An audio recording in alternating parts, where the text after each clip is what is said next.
Another week, and we're back. We're getting in the rhythm now a little bit, Brandon. Ready to Yeah, ask some new questions.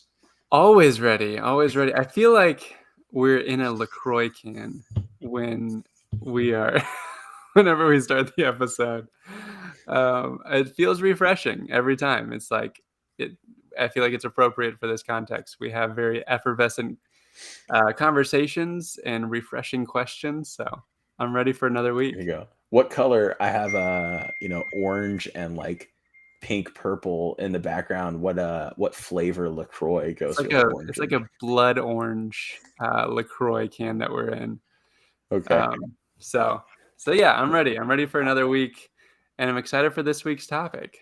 Yeah, we're gonna talk a little bit tonight about interfaith dialogue, different faiths different than your own. For our purposes tonight, that's a way of saying sort of a faith different than Christianity. But I hope that maybe there are some folks who are listening to this, and maybe that different faith is Christianity, and hopefully some of the same stuff applies. But just to be clear, right, my lens. So, yeah, I'm Drew Ingram. I'm a pastor at Spirit in the Hills Lutheran Church here with my friend Brandon for another all questions considered, a weekly space to ask some questions, to pop open the tab of a LaCroix can and sip on the bubbly water of curiosity. I don't know how far I can stretch my definition.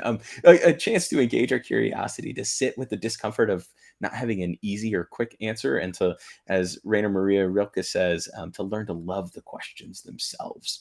And so tonight we're talking about different faith traditions and engaging with other faith traditions and people of other faiths, or interfaith dialogue, interfaith relationships. Yeah, all over the place there. Yeah. So I feel like this is one of the main topics that I love to talk to you about because for me growing up, interfaith wasn't really on my radar. It was it really was for me just like there's my faith, which is the only one that matters, and then there was a whole bunch of other pretend faiths that I didn't learn much about, I didn't know much about. I feel like I was kind of curious about them, but then the more I've talked to you, the more I've realized this has been something that's been on your radar for a lot longer than it has for me. So for you, interfaith, how far back does that go where you were like aware and curious about other faiths? Yeah. So I can remember some of my first wonderings, which is interesting. I have a decent memory sometimes about some things, but I don't know. It's funny to see which things we remember. Uh, I remember in kindergarten, first grade, we had two new students join the class from uh, different parts of the world, who I was sort of their designated like buddy. Like I'd sit next to them in class and was patient enough, I guess, to be tasked with that. And whatever wisdom my teachers had, whatever quality I expressed at 6 years old, that invited me to sit with these friends. It was some of my first encounters with somebody of a different culture and a different faith. So one was from Russia and it was Jewish, and the other one was from Vietnam, and practiced a form of Buddhism. And I remember, I don't feel like I talked about God a whole lot, but I remember like things would come up, right? Like holidays or differences, and they'd ask me questions and I'd ask them questions about things. And so I remember some of those very personal encounters. And then in middle school and high school youth group, at church, like part of our Sunday school curriculum and our confirmation curriculum was to listen to and experience other faith traditions. So I remember like a Sunday school class where a couple of University of Texas students, my congregation I grew up at was very close to campus, that were part of the student interfaith group, came and were like a panel. One was Jewish and one was Muslim, and I think one was um, sort of identified as Unitarian Universalist, which is this interesting middle mix of like everybody's got their own pathways. You'd Yeah, have to talk a I'm lot about that. 3 days a week, I'm a Unitarian Universalist. Yeah. At And, least 2 days of every week, yeah. okay, yeah, yeah. Well, so yeah, but I remember I remember specific like that would be like an interfaith dialogue experience. Like, hey, we're gonna ask them these questions. They're a panel of lay people like you, young-ish people like you, right? They were a few years our senior, just talking about life and faith and what they believed. And so it was part of like being a part of the church I grew up at was engaging with and talking to other people, as Mm, well as it happened in my personal life, these encounters. And I think that there were a handful of reasons why. One, it made us think about our own faith in a different way. It opened us up to other people's viewpoint and perspective of Christianity in an interesting way. And it made us listen to people who are our neighbors. It made us listen to people who we lived with and encountered on a regular basis. Not necessarily those individuals, but an experience like that you take with you to then your friends at school who to follow and maybe follow up and engage in a different kind of conversation. But it was part of the core curriculum in my experience growing up, which I know is not.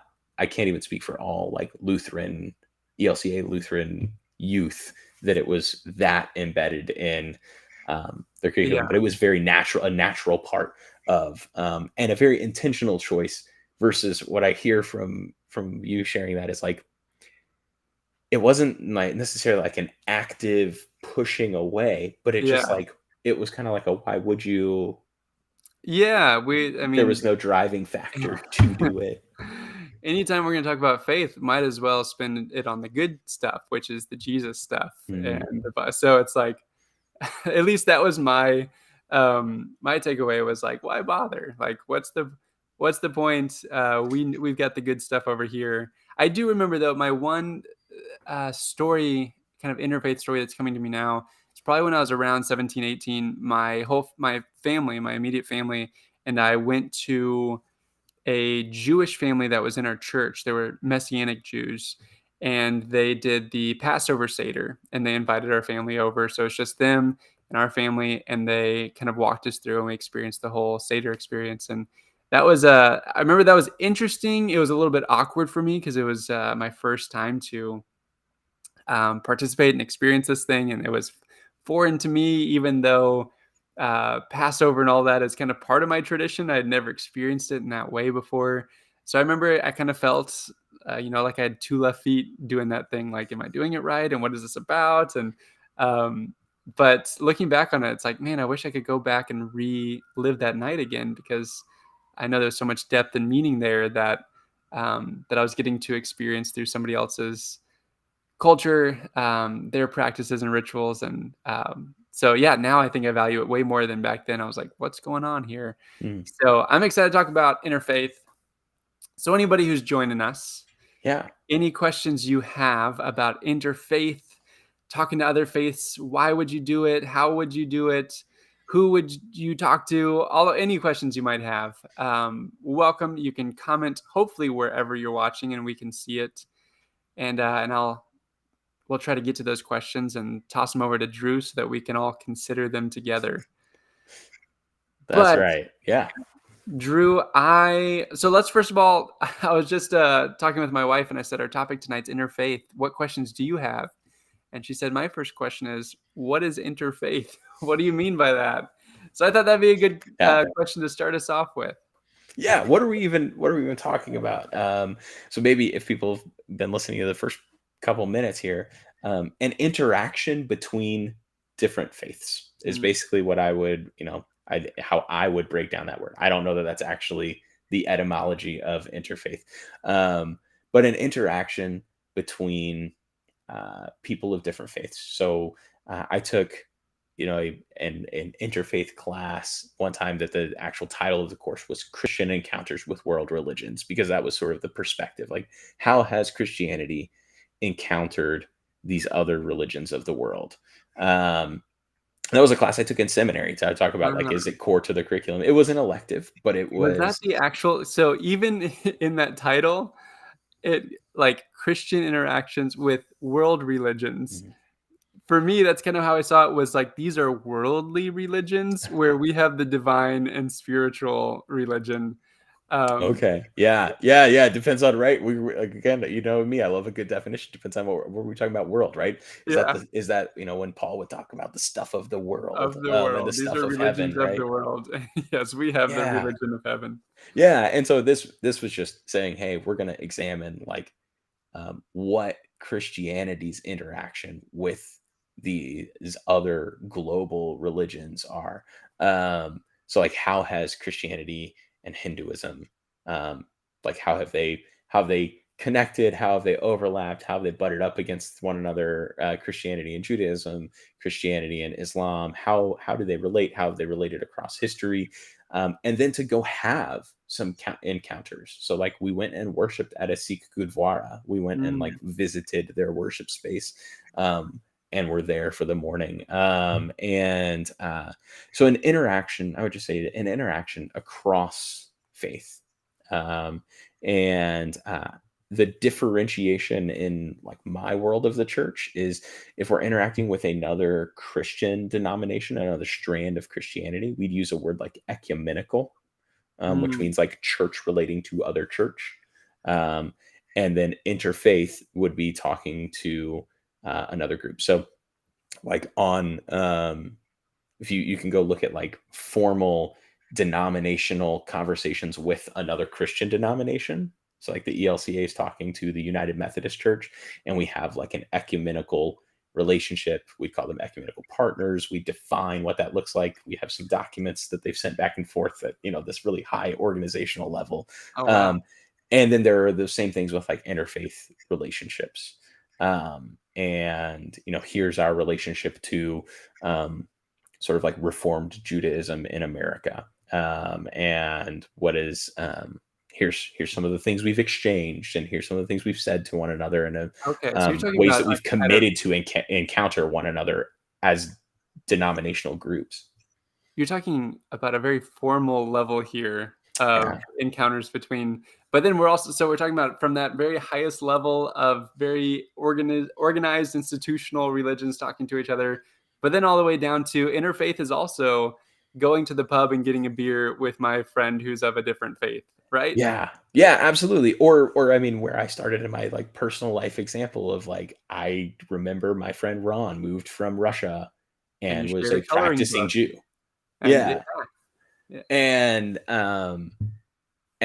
and that's an interfaith interaction. So I want to try and encompass kind of all of that, right? Like there's sort of formal interfaith dialogue, interfaith relationship among, right, like institutions of religion, um, and and there's also the reality that for the vast majority of us, we live and interact in an interfaith world. You go Yeah. to work, you go to the coffee shop, you go to the pub, um, you know people Yeah. who are part of another faith tradition, or an interesting thing in America, the state of religion in America right now, right? The majority of folks are not part of a faith tradition, a worshiping community. A Mm. very slim, but about half of the population isn't, and so that's maybe even a third Category. type of dialogue, right? Like it's not talking to other Christians, it's not It's ecumenical, it's not ecumenical necessarily interfaith. interfaith. That's just Um, talking to heathens. Yeah. yeah, I don't think we would use those words in the hopes of actually like loving our neighbor. But yeah, but like agnostics or atheists, right?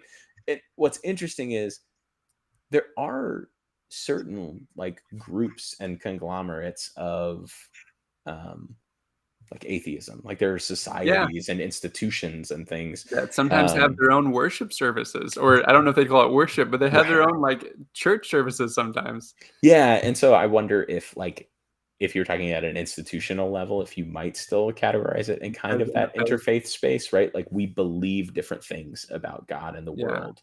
Um, I think you bring and up an interesting point about the world that we live in, because 100 years ago, that's much less true that our coworkers, our neighbors, especially if you weren't in an urban area, you could probably spend your whole week without coming across somebody who is maybe of a different faith. But now I know for me, our apartment complex, every day I'm walking by people of different faiths. We just went to the swimming pool, and the family there didn't speak the same language as us, and so we're trying to kind of communicate via smiles and gestures, and so yeah, going to work, it's like most of your coworkers probably aren't of the same faith as you are. So the world that we live in, this is just a part of it. So I love that we're talking about this idea kind of pointedly. How do we feel about this, interact with this? So I'm excited. So interfaith is the interaction between different religious faiths, all Yeah, the way I up would at a say we formal could leave it. level, Yeah, we all the could way. leave it as simple as that, but right, it can happen in all of those ways. It could talk about an interaction where faith didn't even necessarily come up, or it Mm, could be like that formal panel dialogue that I talked about in like Sunday youth group at my yeah, church, right? Of like, oh, this is like an intentional interfaith moment, and we're doing this thing. I love it. Okay, so now that we know what interfaith is, why, like, should I about interfaith dialogue? Should I care about other faith traditions? Why should I learn about other faith traditions? I think there are a lot of good answers to that kind of why question. I think it's interesting in our own experience. I guess two things I want to point out about you and I both talking about sort of like our growing up in Christianity and our experience with encounters of people with people of different faiths or the importance of that. It says two things. One that's really important in interfaith dialogue is you're always talking to like people, unless we're talking about institution to institution, and even then, it's a Still little bit people. different. Like, yeah, and so um, we can think that like we can fall into the habit, and this happens in other ways too, right? Of like asking somebody to be a representative of their entire faith, Mm, yeah. and it's important to not do that. To realize in the same way that Brandon and I both grew up Christian and had a very different. If you asked us what do Christians believe about talking to people of different faiths, we would have given you two very different answers. Yeah. Um, the same is true of people of other faiths. And so that's an important thing to take with us and keep in mind. Um, and so then you're like, okay, well, if it's all going to be different person to person, do I explore other religions? Do I take a world religions class? Do I study comparative religion? Do I attend an interfaith event?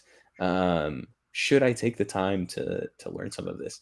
Um, the way that I come at it comes from how it was introduced to me.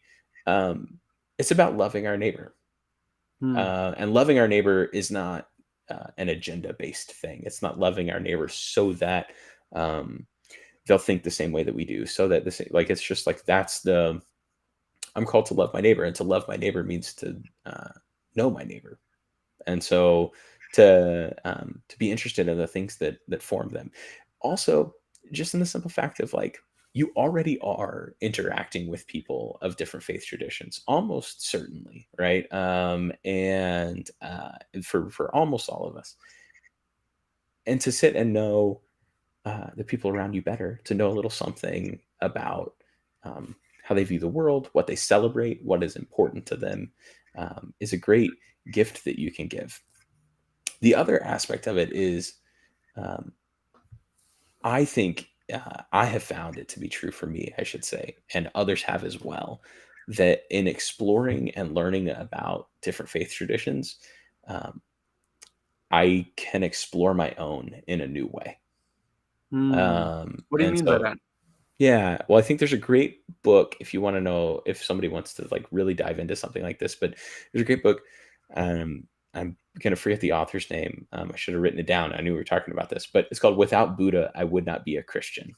Yes. And Oh gosh, I forget the author's name as well. yeah, and then another author who I remember her name, but not necessarily a book that she wrote. But Karen Armstrong is another person who has done a lot of this work, and both of these people are Christian. I think have Catholic roots, and have these interfaith encounters, and it shapes how they come back to their faith. So the crux of "Without Buddha, I Would Not Be a Christian" is some of the practices in Buddhism um, enabled this person to sort of like mine the depths of, to enter into the well of Christianity in a new way, um, and to explore when he felt like his faith was dry.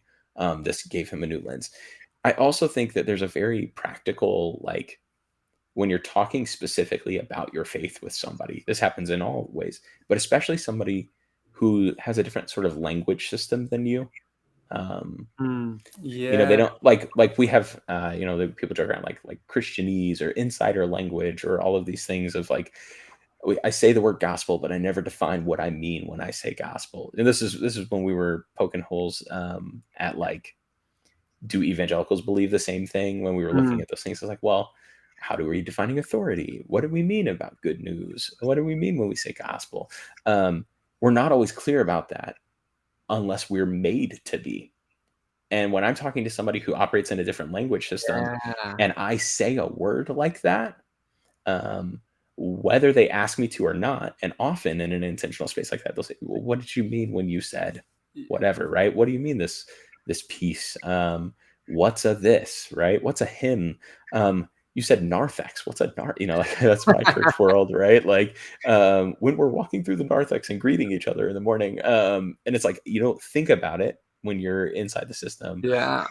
What is good news? What is grace? Like when we talk about grace, when we talk about justification or salvation, um, it makes you define those terms in order to have a conversation with somebody.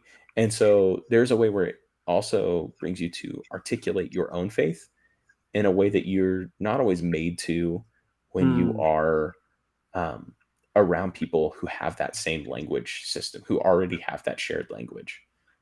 yeah. It's a it is in some very real ways like having an encounter with somebody who speaks another language, right? Who has another Yeah. meaning making system, and so you have to build shared definitions. You have to be more specific and clear. So even from just that standpoint of like letting somebody ask me deep questions like what is sin, like we were talking about last week, right? And then them working out like, oh, that's kind of like this thing in my faith. When I hear you talk about that, that reminds me of the way we talk about this thing, and they're kind of trying to tease out like, oh, well, what do we have in common there? And oh, maybe that doesn't sound exactly like, maybe what you heard from me wasn't exactly what I meant or what we believe, and you're working out your faith with them in that way. I have totally found that in there was a season several years ago where I was just kind of burned out on Christianity. It all kind of, something gets so familiar that it kind of just no longer means much anymore. You're so up close to it that it just kind of, um, Thinking of Ted Lasso when they like say the words and they're just like it doesn't mean yeah, anything the anymore. word, yeah, whatever that word is, where you say something over and over and over until it loses its meaning. And so I started learning about other traditions, and I was like, "Oh my gosh, these are so rich! They've got such better practices and metaphors and stories." And as I dove into those with fresh eyes, fresh ears, that was like so meaningful. It eventually started leading me back around to my own tradition. I was like, "Oh, you know what? We actually have a story similar to this. We actually have a practice like this." But I was just so close to it for so long that so stepping into something else helps me kind of lead myself back to it, to my own tradition, but seeing it with fresh eyes. Because that's kind of, I think it's actually the mythologist Joseph Campbell talks about the joy of studying other religions because you don't bring your own baggage to it. And so studying other religions helps me kind of see my own religion without some of the baggage in the way through that process. So I can totally relate to that. And maybe the last thing, well, two things. One, when you were just sharing that, it reminds me of like a lot of people's introduction to like a mystic, like is like somebody like Rumi, right? Who's a Jewish Yeah. mystic, or these really famous mystics from whatever tradition, and then all of a sudden they're like, oh wait, there are Julian of Norwich, right? Like there are like mystics There's in mystics in my Christianity, tradition. right? Yeah. Or like you said, right? Like there are people who've been practicing like uh, the Quaker practice like sitting in silence Mm. until you're moved to speak. And silence, if you walk into most Christian worship spaces on a Sunday morning, um, plays a very minimal role.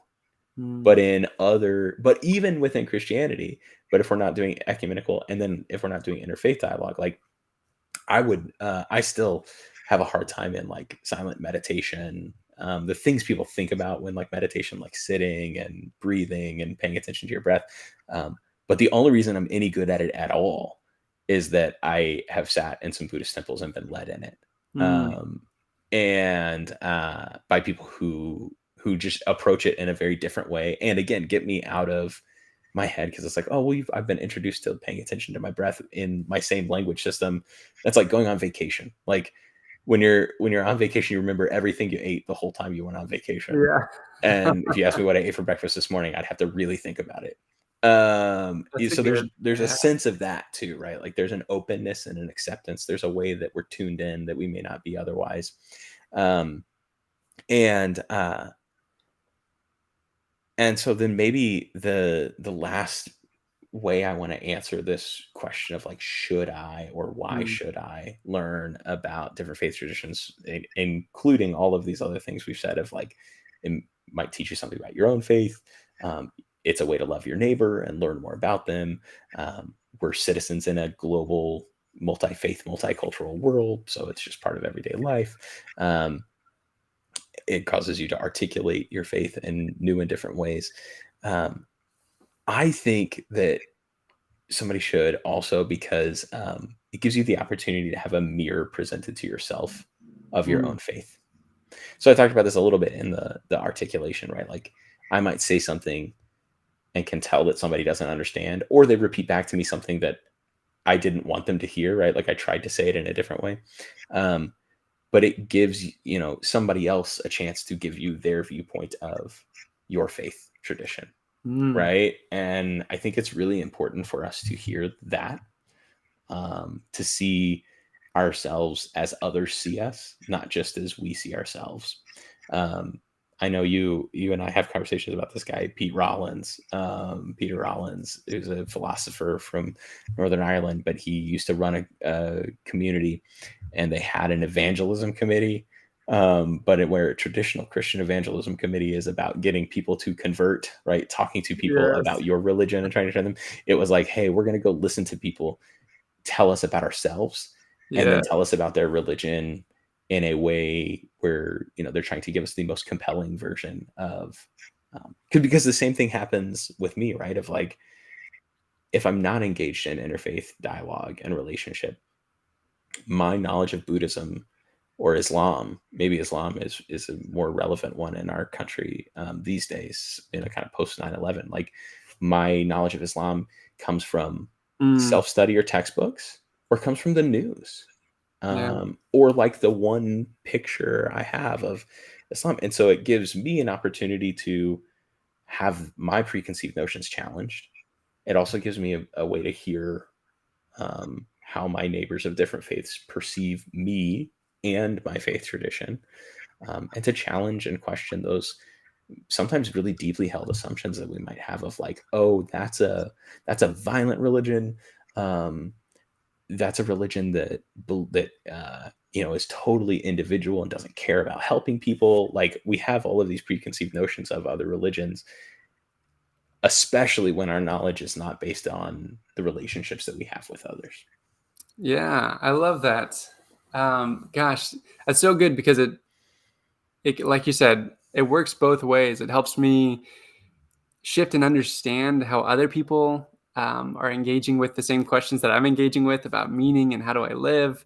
But I love that it cuts both directions, and it's also challenges how you see things. How are you?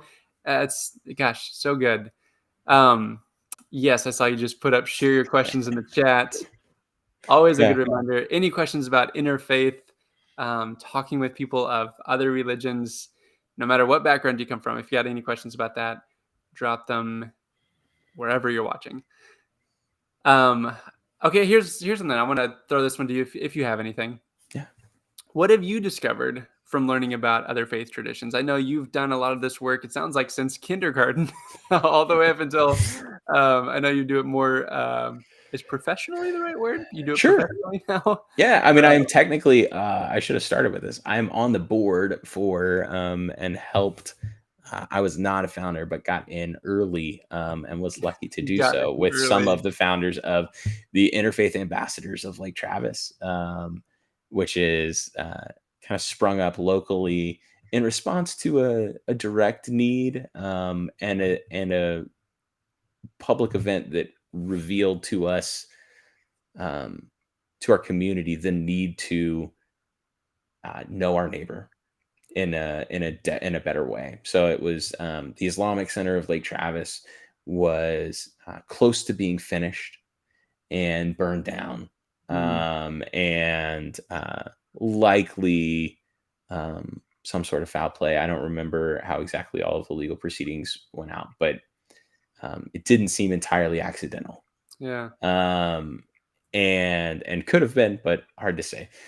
But either way, it sort of was like, made us wonder, hey, do we not know enough about, um, our Muslim neighbors, our siblings and neighbors who, practice Islam, and and a lot of things happened kind of in that aftermath. And now, thank goodness, man, they even like invited us to, come participate in one of their iftar dinners and all kinds of fantastic things. Their center was rebuilt and finished, and is beautiful. And so I do this pretty regularly, and have, for a while, and have kind of sought it out wherever I was. So I was really excited to hear when things were sort of bubbling up, about maybe starting a formal interfaith group out this way. It was something I did in college. There was a student organization, and we would do progressive dinners. Like, you'd come to the Lutheran Center for, Wow. um, an appetizer course. You'd go across the street, literally just directly across the street, to Texas Hillel, the Jewish student ministry, for, like, the main course. You'd go over to the LDS, which was across the street the other way, the Latter Day Saints and Mormon place, and they do something, and we'd each like share something about our practices, maybe share a form of our prayer, and share some food, and then we go down the street to Nueces Street Mosque, and do fun, things like that. So That's I've learned awesome. about food. I've made friends. Like, I've We learn about discovered, their foods as well. That's yeah, fun. What and do Lutherans serve when they're representing Lutheran food? yeah, your stereotypical answer would be any sort of, and they would call it hot dish, but like what you'd bring to a potluck, like casserole. Down here, we'd Okay. say casserole. In the Midwest, they'd say a hot dish, Okay. but or like a Jello salad, or the thing, Oh, like, yeah. it's so. But in Texas, I You're say not gonna convert tacos or anybody things. with a Well, Jello these salad. days, our Lutheran campus ministry feeds like 300 students for free every week of the semester, Oh, wow. out on the street, and it's usually either burgers and veggie burgers, or, carnitas and veggie carnitas tacos. Ah, that's And better. You might convert somebody with that food. yeah, well, it's, you at least get some great, dialogue across faith traditions. And when I was filling in for the pastor there and working the grill and flipping burgers, I got to talk to people in French, and I hadn't, like, actually met somebody from France in a really long time, but some exchange students were down. But yeah, so there's all that kind of piece. And then I would say, I mentioned once already, like, learning silence, and growing in my ability to practice silence, in my encounters with Buddhism. Um, I think that that's something that I've really picked up again and again, and kind of the impact of sort of like mindfulness and presence from those conversations and Mm, encounters. I've learned from, a lot of my Muslim neighbors and friends, keeping a routine of prayer, and mm, just yeah. being a faithful practitioner of prayer, and having a rhythm of the day, which, like you said, like, sort of sent me back into my own tradition of like these praying of the hours, or like I have a Lutheran hymnal that's like got morning prayer, midday prayer, evening prayer, nighttime prayer. And so some of the resources are even there, but like having this like rhythm of like, oh, at this time I pray, and a posture that you take on when you prayer, and that matters, right? It matters what we're orienting ourselves towards, right? That we might would face a certain direction, or um, hold our bodies in a certain way to remember and bring us into prayer in a different way. So I feel like a lot of my prayer life has been enlivened in my encounters with my Muslim siblings and neighbors, um, in talking to and being around folks who are Sikh, Sikh. Their hospitality is Mm. immense.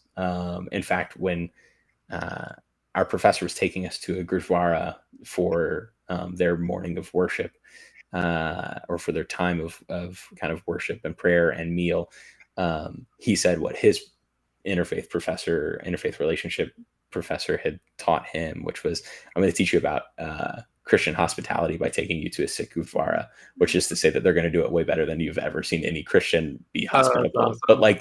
like they brought us in, and it was like, hey, we're going to ask you to take off your shoes, but this is also why, right? Like, because this is how we're encountering this holy space. We're going to ask you to put this head covering on, and we'll help you and do it. But and here's why we're asking you to do that. Let me hold the door. I'll hold the door for you. I'll help tie all of these things. We're going to move into the space. Somebody came, to us during the worship service to help make sure that like we understood what was going on. We're going to invite you to do this thing. If you don't feel comfortable, you're fine. So this sense of hospitality and welcoming somebody, especially somebody who may not be as familiar with your practices, but hospitality in general from the Sikh community, and then an expanded notion of what it means to be nonviolent from my friends who are Jain. So Uh, Jainism finds its origins sort of in Hinduism and in that same part of the world, but is different and is sort of wholly centered on nonviolence. So mm. um, one of my friends put it this way when I was asking him some specifics about the religion. He said, uh, Jains are the only ones, the only religion in the world that the extremists are less violent than the normal practitioners. And to which I said, I think Christianity is supposed to be that way too. But uh, It being doesn't asked a play little out bit more that way. further than, Yeah. yeah. But this idea of like the extreme practices are to be nonviolent in the extreme. So Mm, like they consider their diet, like how much am I impacting the life of everything around me? mm, So I should eat at a certain part of the food chain that is the least violent. yeah. So not just like vegetarian, but how is it playing to everything else? Um, how are even to the point these days where for certain folks he was sharing that like they'll try and wear certain face coverings like mouth coverings because when I breathe there's bacteria, there's Oh, living wow. organisms in the air, right?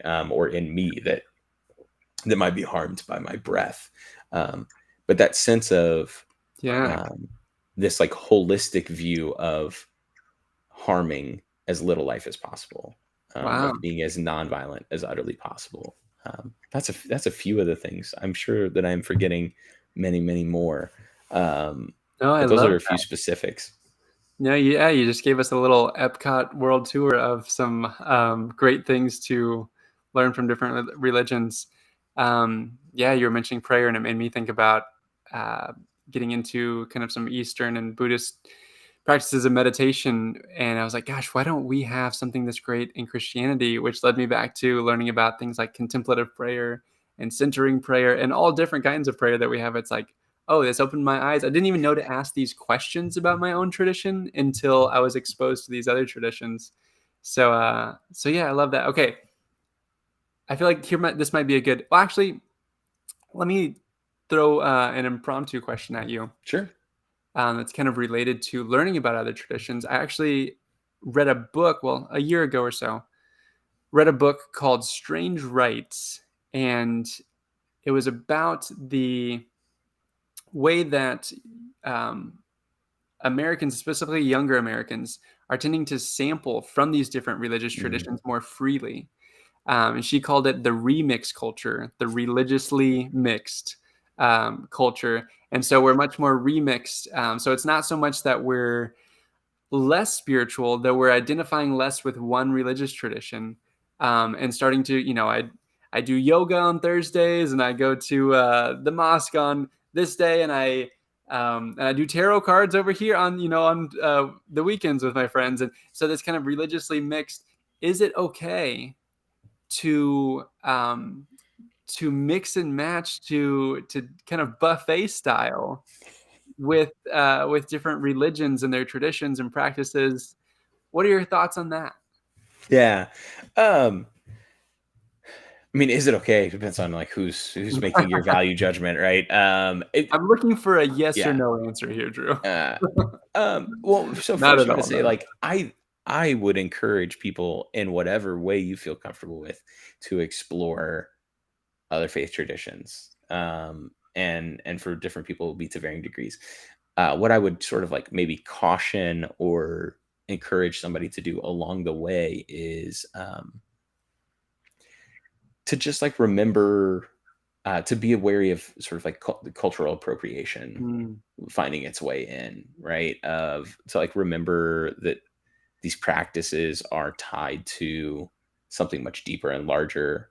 To take the time if you're going to sort of sample the practice to learn about and dialogue with practitioners, like longtime practitioners, and members of that faith tradition, because I think it will enhance and inform you as you Yeah. go. I think one of the interesting things that comes about you were listening to that. I was listening to an interview with Pete Davis, who wrote this book and gave this speech on like being deeply committed to something and like long-term heroes and Mm. practices. He was on Pete Holmes' podcast this last week, I think, or maybe a few weeks ago. But he he's talking about like our tendency these days to infinitely browse, like to Yeah. spend more time browsing Netflix than watching shows. Mm. To that like dating apps sometimes can be like programmed to like 3 months after you've been this was new to me because I was never they were not the apps in quite the same way by the time Lee and I were dating, but the like uh after like a certain number of weeks or months after you've like connected and they can tell that you're connected, like it'll like ping you like, hey, people are looking at your profile, to like almost like tempt you to like the other. Or I know there have been studies on like you can take a painting from you can pick any one of these 10 paintings and take it home, and they tell one group that's your painting, Oh, and then yes, I've heard they about give somebody then they put them in the next time, and here you can take your painting, and in 6 weeks we'll give you a chance to switch it out. And the people that don't have the chance to switch it out are by and large that. happier with Yeah. their and so I would caution against like that, right? Like that sort of style of like buffet or just kind of like infinite browsing of it could lead you to like, oh, this doesn't work, let me find the thing that works, right? Yeah. And a lot of these traditions underneath that would say like it's actually like living with them. It's in that bigger flow and context that you'll be freed from the cycle of like that next thing. Um Yeah. and that one right perfect thing that's going to solve all my issues, the only way I'll ever pray again. That's just going to be perfect for me for all of time. So I think that there's help and health in practicing and perusing and browsing and trying out lots of stuff. I'd just say like, how are you approaching it? And to approach it with ideally the reverence of somebody who's truly interested in that, and not purely from like a utility standpoint, because I think you're going to miss what some of those practices do. Um, Now, if you want to ask like, are you still a Christian if you do this, this, and this, and this, and Mm. this? That's a more nuanced question, I think, right? Like I think that a lot of religions at some point and in certain ways are syncretistic, which is just the fancy word for saying we take a little here, a little here, a little here, a little here. Mm. Some from culture, some from other religious practices. I think that you can, if you're being honest with the history of Christianity, there's plenty of that in there. Somebody's thinking in their head, right? Like, oh yeah, like winter solstice being tied to Christmas, and trees were never part of. Where did the trees come from? Or why are rabbits around Easter time or these things, right? Like you can see how these things get picked up and pieced in. And so I think that there's maybe something beautiful from that. I think that Mm. there's a lot of truth. My view of God allows for God to be bigger than any one particular faith tradition. Um, that God can work outside any bounds that I try to put God inside of. Um, and so yeah, I think that there's a pretty nuanced question, but I would say like I think it's great to learn about and experience new faith practices. Um, to sort of try and mix them all together and be like, oh, I'm this interesting mishmash religion thing. I think you might be missing what a lot of these traditions really have to offer beyond, um, what's on the buffet, right? Like what's Yeah, actually on the menu. And I would just exactly. encourage to take the time to do that as well. Because when I think about kind of picking and choosing and duct taping together my own religion, I'm most of the time going to go based off of comfort and go based off of what kind of reinforces my ego. What am I already good at? What am I already comfortable with? Or like Um, pure happiness and pleasure, right? Like, can I just ride like the yeah, dopamine high forever? yeah, and there's so much that's not usually where the growth happens. Growth usually happens outside of the comfort zone. Usually happens where you're not always comfortable, or at least some dose of that.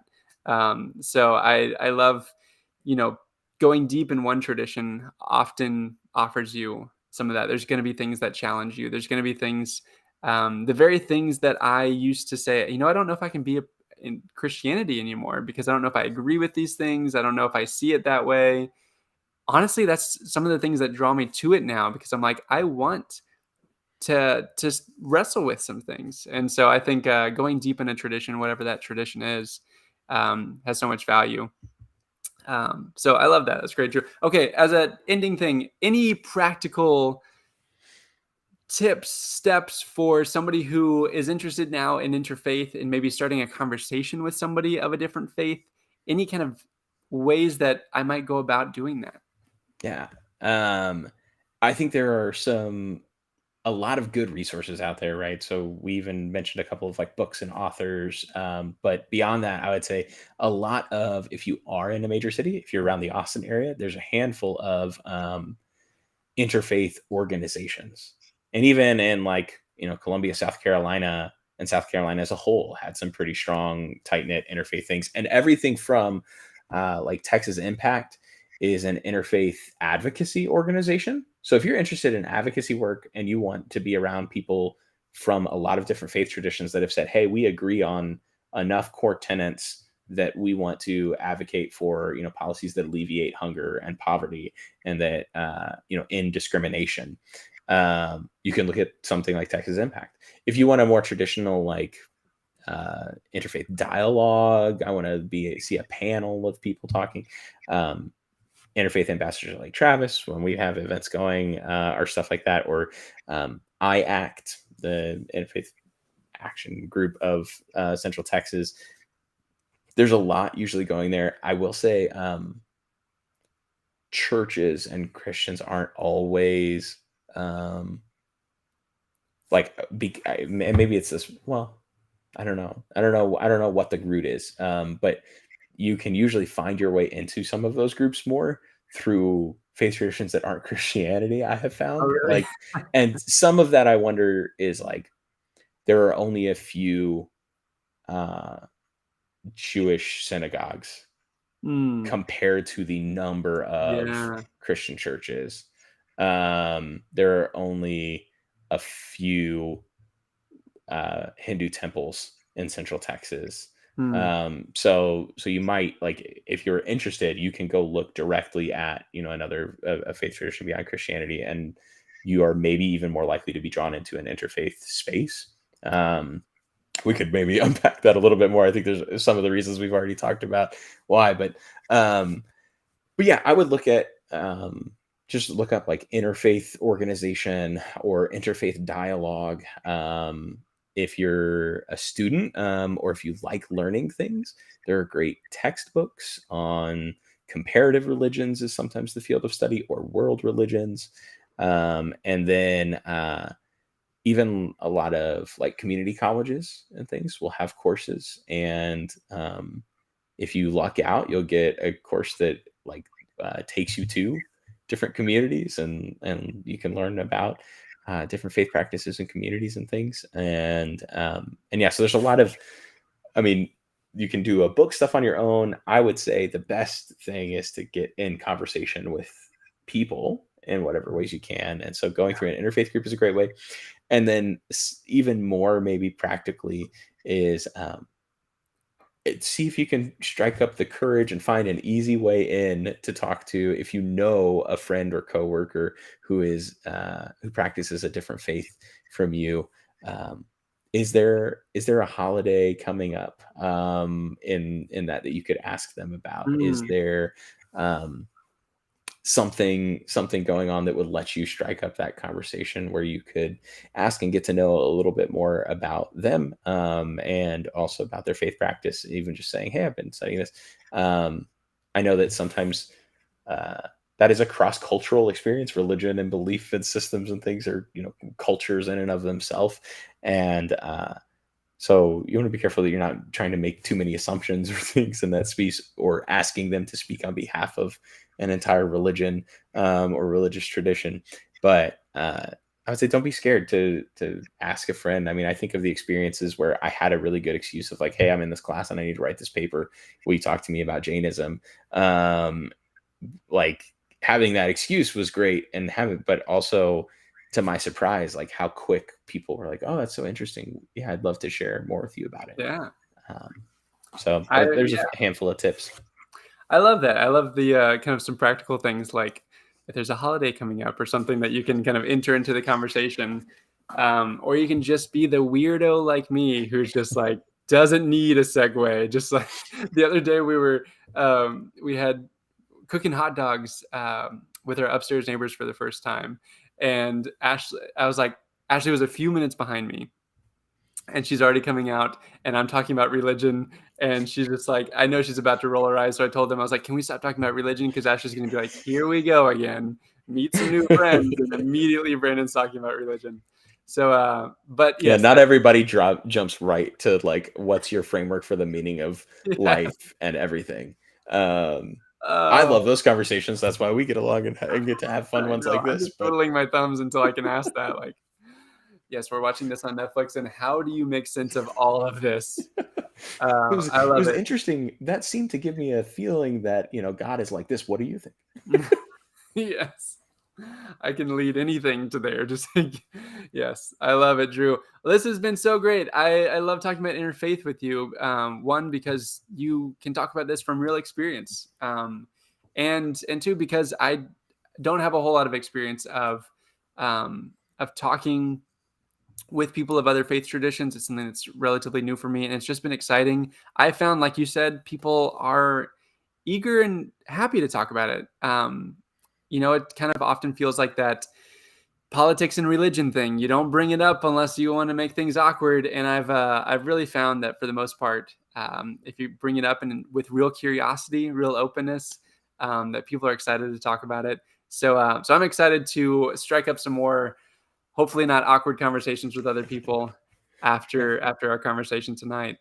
Yeah, well, and thanks. And I will just end on that note of, shared some of what I've gained from this, including some really good friends, Mm, and so I just would encourage anybody, if you're curious about a different faith tradition, if you want to know how religions of the world interact, if you want to practice it in real time, I cannot speak highly enough of what it has, the ways that it has gifted my life, mm, being in relationship with people from a variety of faiths on a regular basis, mm. has been really good.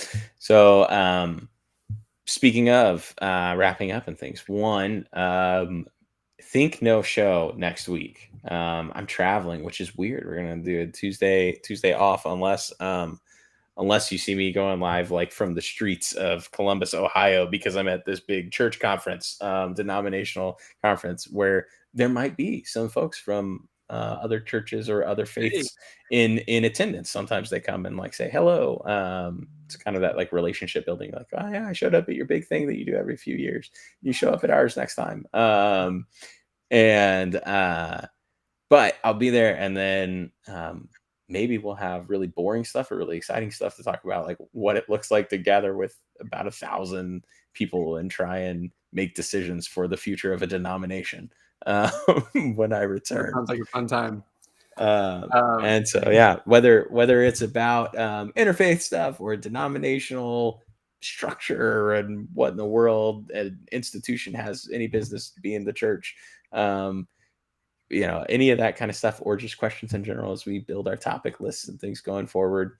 And then another little teaser for our work that we're doing on some pre-produced video rather than live recorded stuff on parenting and faith, and how to talk about God and faith when you don't have all the answers, when you're doing what we're doing here, which is just like sitting in the questions. When I've got more questions than answers, but I want to talk about this stuff, how might I do it? Yeah, if there's any parents watching, DM one of us if you're interested in that, and we can send you more info. But yeah, any parents who are curious about raising your kids in faith and you have questions about that and how do I do that and I don't know what I believe, so how do I even begin with this? Yeah, send us a message. We'd love to connect you with the right place for that as we're going to start sharing some stuff. And the hope is to connect you with other parents and people Yeah. like you to kind of give some space for a safe space to explore those questions together, like Brandon and I get to do on this show week after week. So Yeah. until then, Ask a until good question. 2 weeks. It's like one of each you do it. Snuck it in. Yeah. All right. Until next time, ask a good question. I want a good sign off too.